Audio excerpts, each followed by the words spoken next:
see dope people.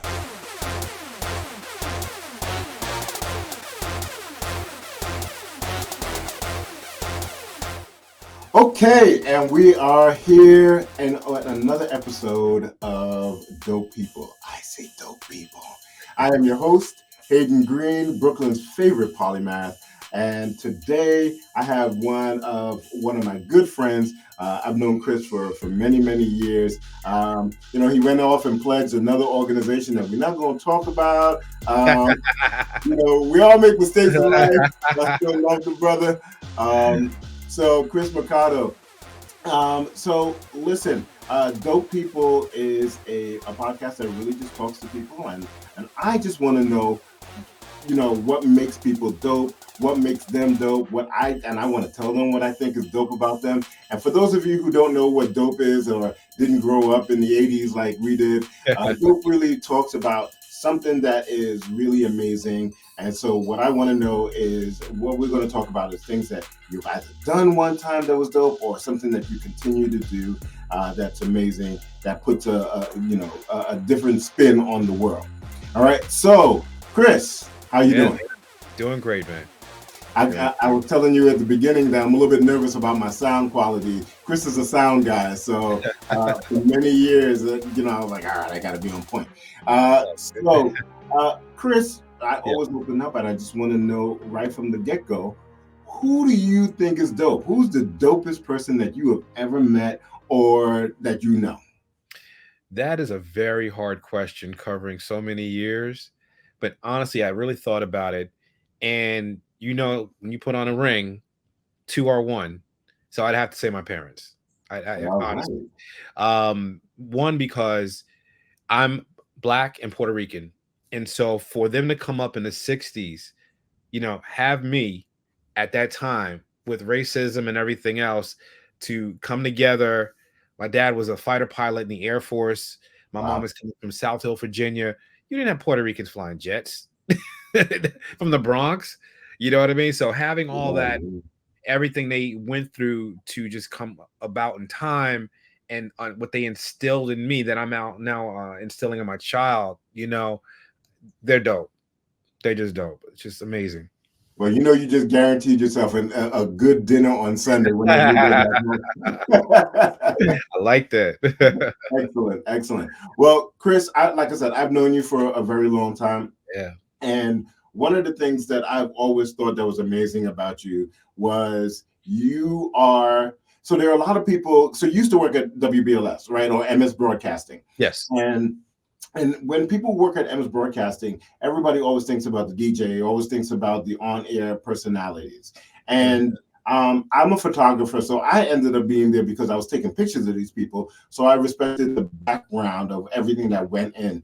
And the thing that I always was really amazed with you is that we would have these major functions. We do Circle of Sisters, or we would do Summer Jam and all the rest of the stuff. And none of that stuff happens if you can't hear it, right? And I would see you moving from, I was like, yo, Chris, I was like, all right, I'll see you later. But you were always in the background making sure that sound quality was perfect. You were always pulling the strings, and people don't recognize that if you are sitting in the back of the auditorium, but you can hear clearly as the person in the front, that's your job. And that's the stuff that you were in charge of. And I always thought that was dope because I have never been to an event that you had charge of where I didn't think that it was well put together and a well-oiled machine and nobody knew what was going on in the background, and that's how it should be. Oh, thanks, man. I appreciate that. I remember telling you one time backstage, I said, we are equivalent. You have a third eye because you're seeing the photo before you take it, and I have a third ear. I'm hearing before it's heard. I'm hearing everything. So we're equal with that. So I appreciate that. Thanks. Well, I appreciate being considered equal to the great Chris. Whatever. And it's fun too. It's fun. Once you start to hear things correctly, you'll never hear them the same again, ever. And that's exactly the same thing that you make an excellent point, because when I teach people about photography, I was like, once I teach you how to take a picture and how to recognize what a good picture is, you'll never look at the world the same way again. Yeah. Yeah, right? it's totally you're done. You've taken the other pill. Like the Matrix. You're like, Exactly, that's what I exactly, was missing. Like, yeah, that's what you were missing. exactly. All right. Yeah, Well, Chris, we're going to take a quick break, and when we come back, I want to hear what dope things you're up to. got it. All right.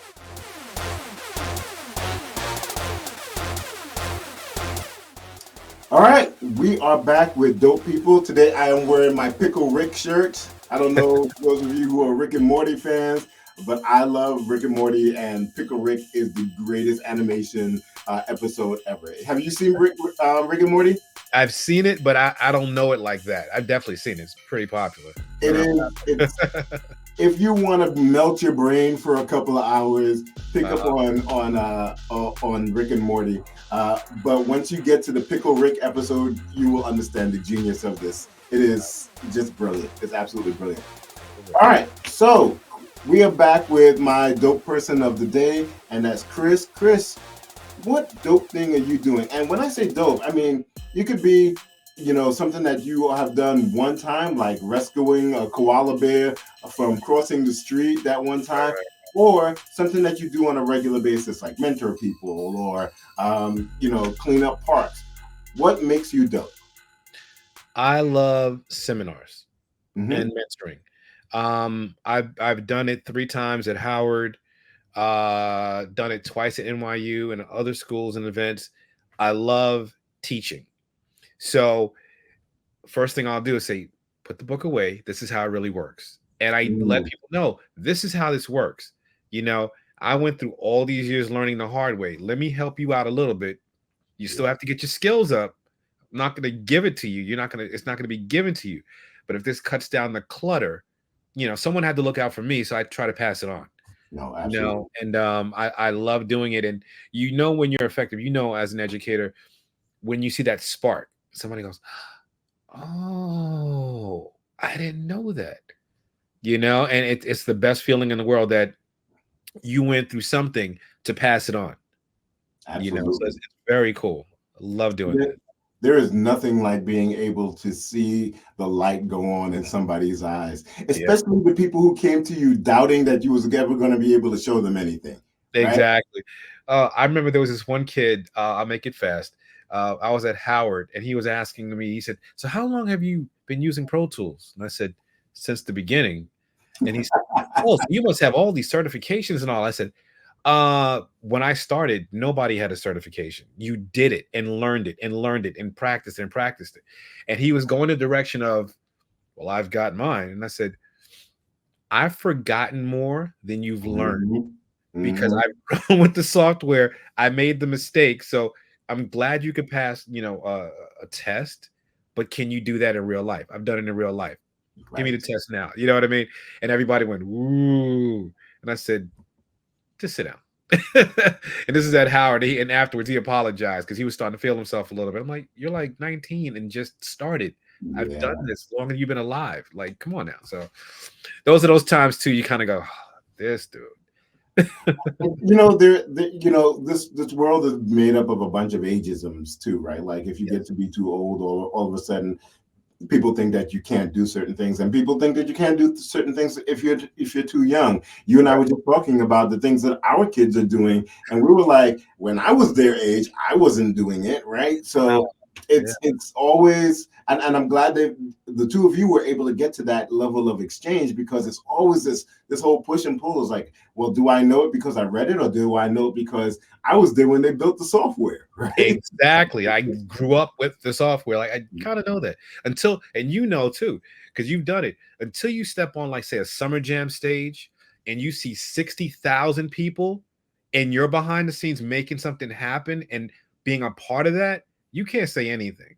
You Right. can't. That's immediate. You Yep. can't screw up.